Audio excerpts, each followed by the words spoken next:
इंसाफ के हुसूल के लिए पार्लियामेंट के पास जंतर मंतर रोड पर बहरी हुकूमत का काम खुलवाने के लिए, अंधी सरकार की आंख में इंसाफ का सुरमा लगाने के लिए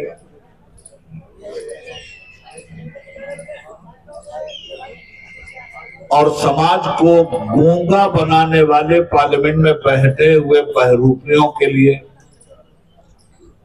आज का यह इजलास खुला हुआ चैलेंज है। मुक़य्यद कर दिया सांपों को ये कहकर सपेरों ने, सपेरे पिटारे से निकालते हैं सांप और लोगों को डरवाते हैं, मगर ये पार्लियामेंट में बैठे हुए सत्ताधारी सपेरे, इन्होंने कुछ ऐसा जहर उगला है नफरत का कि कहने वाला कहता है कि मुक़य्यद कर दिया सांपों को ये कहकर सपेरों ने, अब इंसानों को इंसानों से डसवाने का मौसम है।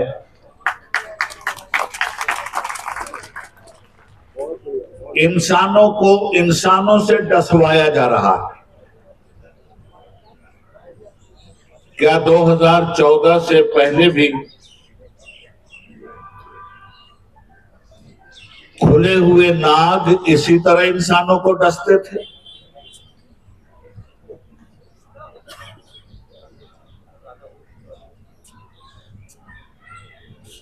जिस शम्त नजर उठती है शोला है, धुआं है। जिस शम्त नजर उठती है शोला है, धुआं है। मैं ढूंढ रहा हूं कि मेरा मुल्क कहां है। एक गंगो जमन ही नहीं इस मुल्क की रौनक, हर लम्हा यहां खून का दरिया भी रवां है। कभी मॉब लिंचिंग, कभी औरतों की इस्मत दरी, कभी मस्जिदों पे हमला, कभी दरगाहों पे तोड़ फोड़, कभी बेकसूर लोगों के मकानों पे चलता हुआ बुलडोजर। क्या ये एक आजाद हिंदुस्तान की तस्वीर है? क्या आजादी का ख्वाब इसीलिए देखा गया था?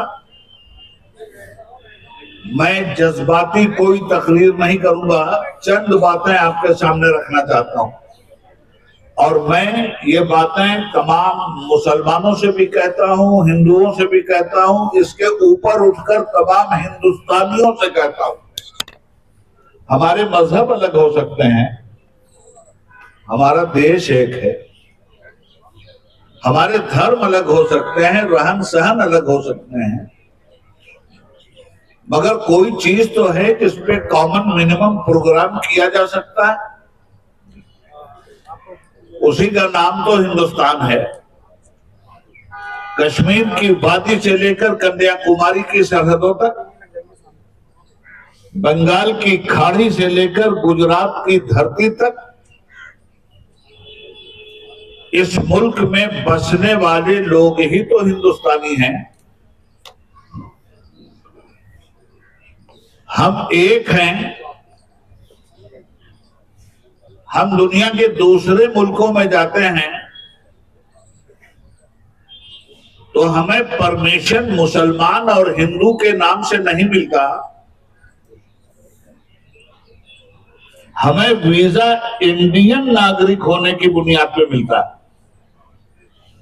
तो मुल्क की सरहद के बाहर जो ही हम गए, हिंदू हो के मुस्लिम, सिख हो के ईसाई, सबकी एक पहचान होती है कि इंडियन जा रहा है।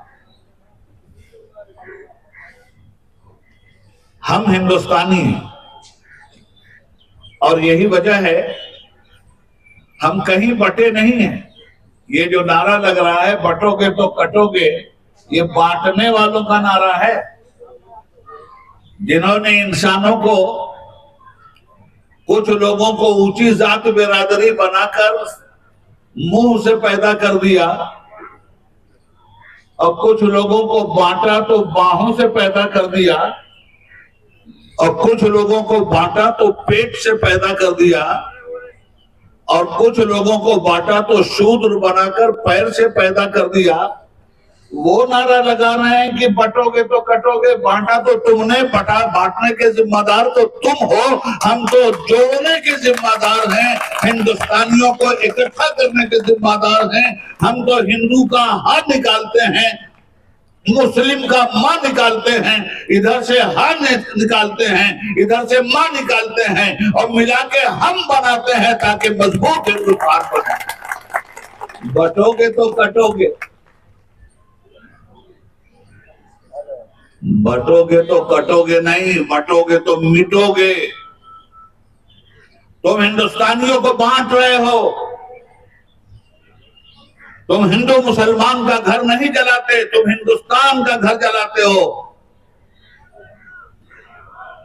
तुम हिंदू मुसलमान की हत्या नहीं करते, तुम हिंदुस्तान की हत्या करते हो। हिंदुस्तान का संविधान और हिंदुस्तान का कानून सारे लोगों की रक्षा सुरक्षा की जब गारंटी देता है, उसी रक्षा सुरक्षा वाले कानून के की आंखें आज पार्लियामेंट में फोड़ी जा रही हैं, उसके कान पार्लियामेंट में तोड़े जा रहे हैं।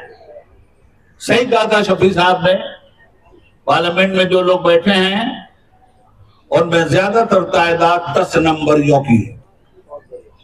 इस मुल्क में आज लीडर बनने की पहचान फिरका परस्त पार्टी ने यह बना दिया कि कोई छिछोरा आके टीवी पर मुसलमानों को गाली दे दे और रातों रात लीडर बन जाए।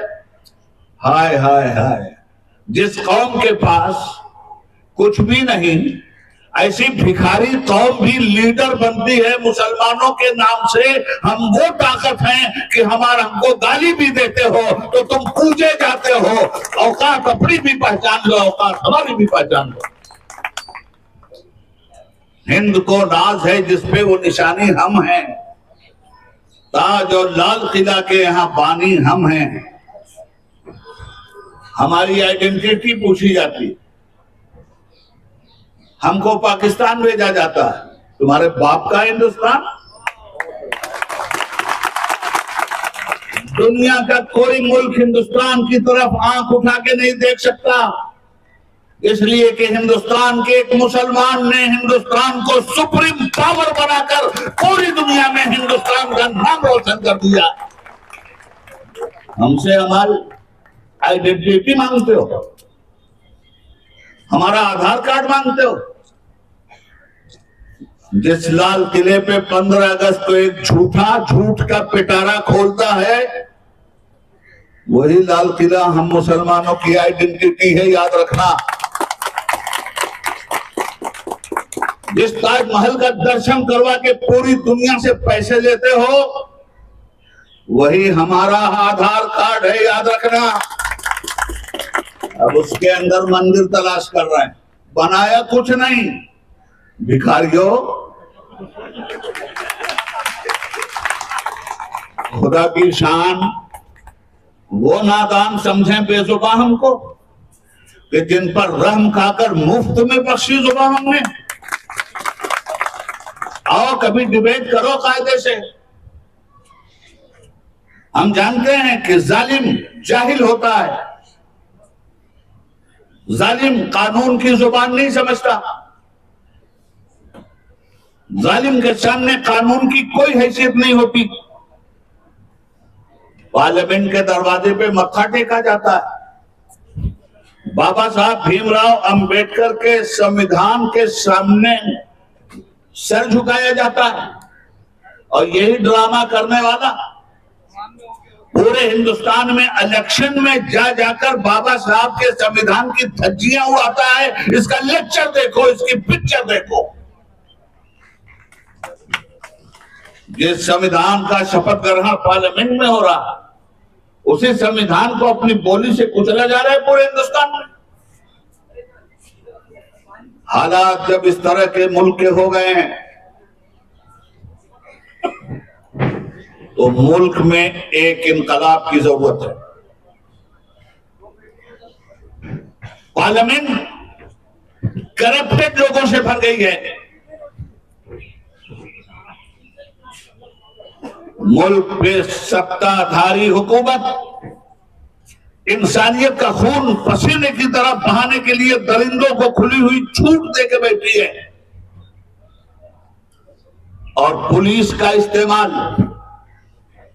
देश की जनता की हिफाजत के लिए नहीं हो रहा है।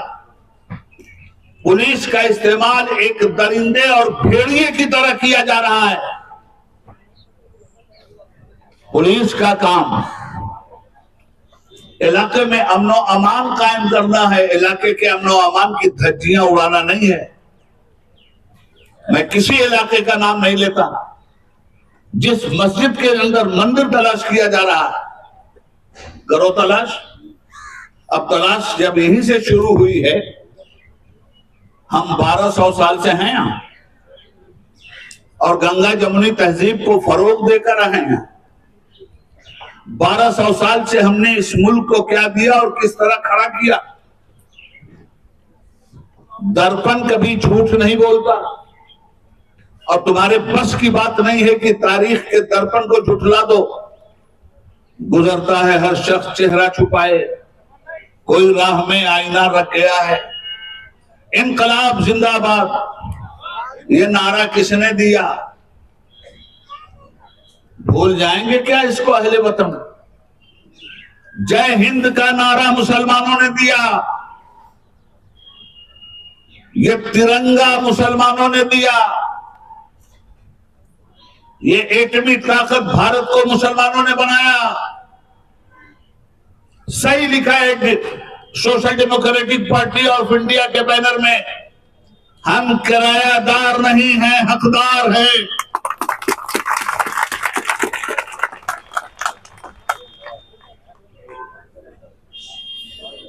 मुसलमानों को कहां कहां तलाश करोगे, क्या क्या तोड़ोगे?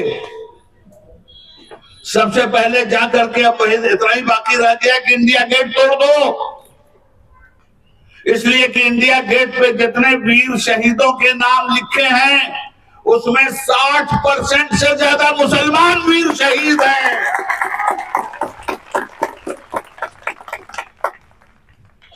क्या क्या तोड़ोगे? हाँ, मैंने कहा 60% से ज्यादा। अर्ज ये करना चाहता हूं, मुल्क की आजादी की लड़ाई,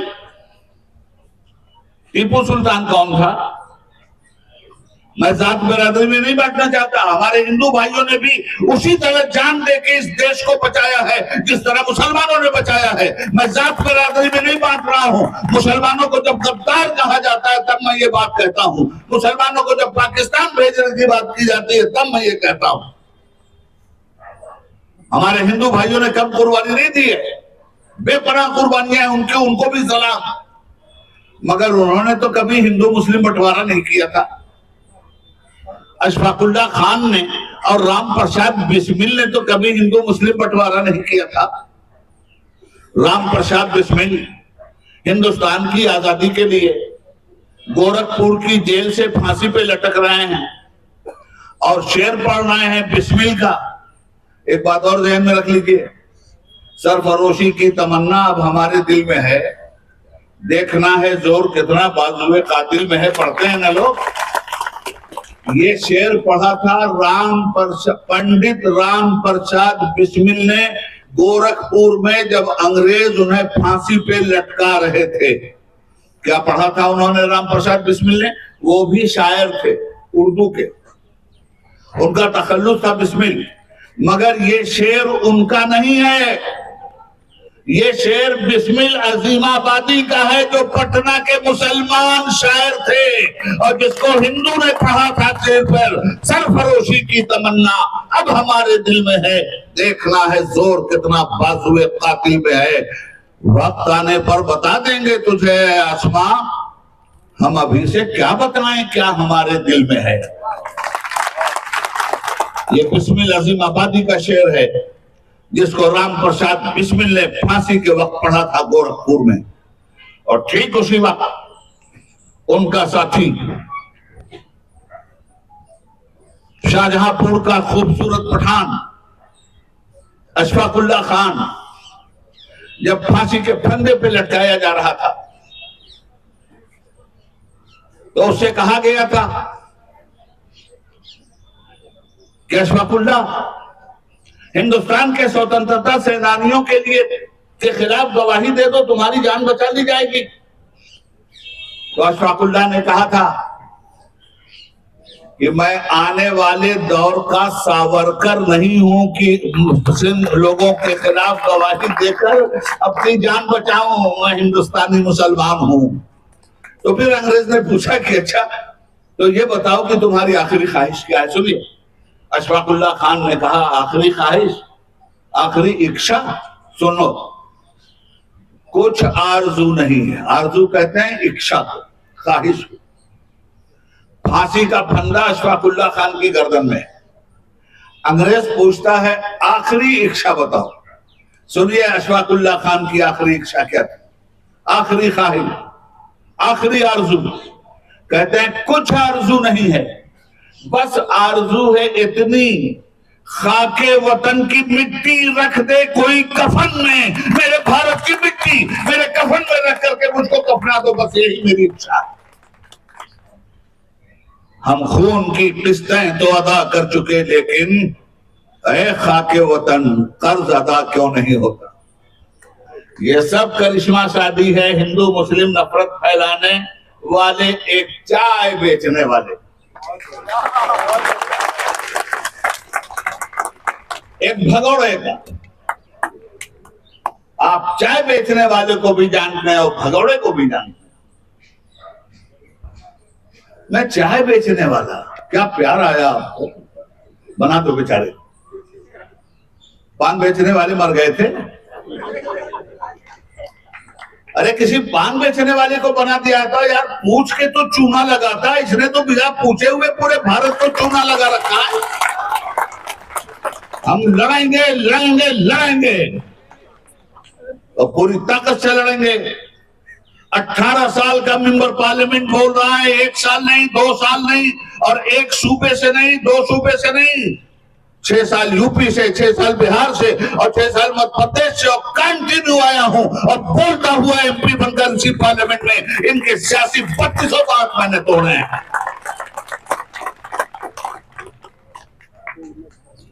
क्या क्या ना उम्मीदें थी तेरे अहद से हमको, क्या क्या न तेरे अहद में हम देख रहे हैं। उस दौर का इब्लीस तो खुददार था, लेकिन इस दौर के शैतान को हम देख रहे हैं। वक्फ तरमीमी एक्ट बिल 24, शफी साहब तफसील से बोल चुके हैं। मैं खाए हुए लुकमों को चबाने का आदी नहीं। मैं किसी ऐसे मसले पे नहीं बोलूंगा जो मेरे भाई लोग बोल चुके हैं। अभी हमारे अंदर भानु प्रताप सिंह जैसा बहादुर यहां बैठा है। मैं चमचागिरी नहीं कर रहा हूं, मेरी आदत ही नहीं है, पठान आदमी हूं, मगर किस सच्चाई को जानता हूं उस पर जान भी देता हूं। ये मेरा भाई, ये पक्का हिंदुस्तानी, ये मुल्क के संविधान का रक्षक, बोल के लब आजाद है तेरे, बोल जुबां खामोश है क्यों, इस तरह ये मेरा भाई बोलता है, बोलता रहेगा। जरूरत है ऐसे लीडरों के साथ चलकर और इस पार्टी के बैनर तले मुल्क को सच्ची आजादी की रूह और आत्मा अदा करने की। क्योंकि बहुत सारे लोग बोलने वाले हैं, मैं इससे ज्यादा कुछ नहीं बोलूंगा, सिर्फ इतना कहना चाहूंगा, एक लड़ाई लड़नी है आपको, और इनसे भी कहना चाहूंगा बंद करो। देखिए हमारे जो इस वक्त चीफ जस्टिस ऑफ इंडिया है ना, बहुत समझदार आदमी है। हम तो पिछले को भी समझते थे समझदार, मगर चंदर चूड़ के बजाय चंदर चोर साबित हुआ। ये तो अजीबो गरीब काम करके गया है ये आदमी। माचिस की तीली से पूरे हिंदुस्तान में आग लगा के चला गया। अरे भाई, जब ये वर्षिप 1991 तय कर दिया सुप्रीम कोर्ट ने कि बाबरी मस्जिद के अलावा हिंदुस्तान में किसी भी धर्म का कोई धर्म स्थल 15 अगस्त 1947 में जैसा था उसको छेड़ा नहीं जा सकता। अब बाबरी मस्जिद की भी सुन लीजिए। बाबरी मस्जिद भी राम जन्मभूमि पर नहीं बनी थी, इसका सबूत मैं नहीं, सुप्रीम कोर्ट की फुल बेंच के फैसले में लिखा हुआ है। सुप्रीम कोर्ट की फुल बेंच के फैसले में यह लिखा है कि बाबरी मस्जिद जिस जमीन पे बनी थी उसके नीचे कोई मंदिर नहीं। तो जब उसके नीचे कोई मंदिर ही नहीं तो राम मंदिर का क्या सवाल भाई? मस्जिद माना सुप्रीम कोर्ट के फैसले ने, मस्जिद के नीचे कोई मंदिर नहीं, यही फैसले में मौजूद है। तो हमारी मस्जिद ही तो हमारे गैर मुस्लिम भाइयों को दी गई है। अब राम जन्मभूमि तो वो तलाश करें कहां है। उनकी आस्था के लिए तो हमारी जमीन दे दी गई, हमारी मस्जिद दे दी गई, और हमने सुप्रीम कोर्ट के इस फैसले को भी खून का प्याला पी करके खामोशी के साथ उसके एहतराम में कबूल किया।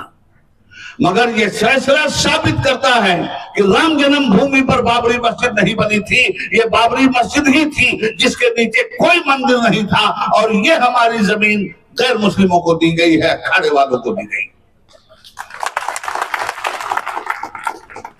तो हम जो लड़ाई लड़े थे उसमें हम ये साबित तो कर गए कि ये राम जन्मभूमि नहीं, इसके नीचे कोई मंदिर नहीं। अब चलिए साहब संभल में तलाश कर लेते हैं, शाहजहांपुर में तलाश कर लेते हैं। अब खोदो भाई, सारी मस्जिद खोदो यार, सैया भाई कोतवाल, अब डर काहे का, खोदिए। तो अगर मस्जिदों के नीचे मंदिर तलाश कर रहे हो तो अब बौद्ध धर्म के लोग भी मंदिरों के नीचे बौद्ध विहार तलाश करने लगे हैं, और उसके भी सबूत मिलेंगे कि किस किस मंदिर के नीचे बौद्ध विहार है, और बौद्ध विहार तोड़ तोड़ कर वो मंदिर बनाए गए हैं उसके भी सबूत। तो अब यही काम इस गवर्नमेंट का है कि मस्जिद तोड़ो, मंदिर तोड़ो, यहां तक कि देश तोड़ देंगे। अगर इस देश के लोगों ने भांग नहीं खाई है तो होश के नाखून लें और इन्हें पार्लियामेंट से भी बाहर निकालें। ये देश तोड़क लोग हैं, देश जोड़क लोग नहीं। मुसलमान मुसलमान मुसलमान, जिस दिन मुसलमान नहीं रहेंगे उस दिन क्या करोगे? इनके बड़े खेल हैं। इन्हें पावर मिला मुसलमान के नाम पर, प्राइम मिनिस्टर बने मुसलमान के नाम पर, होम मिनिस्टर बने मुसलमान के नाम पर। एक मुसलमान का नाम ले लो, जो चाहो परमिशन हो जाए। कितना कीमती है मुसलमान, जरा सोचो तो सही, कितना ऊंचा मकाम मिलता है मुसलमान। अरे जब मुसलमान के नाम ही से पीएचडी हो रहे हो तो कुछ तो शर्म कर दो यार। ये लड़ाई लंबी है, संविधान के अंतर्गत लड़नी है, ये संविधान तोड़ कर लड़ रहे हैं। हम संविधान की हिफाजत के साथ लड़ेंगे और इंशाअल्लाह एसडीपीआई कामयाब होगी। इनकलाब जिंदाबाद, एसडीपीआई जिंदाबाद।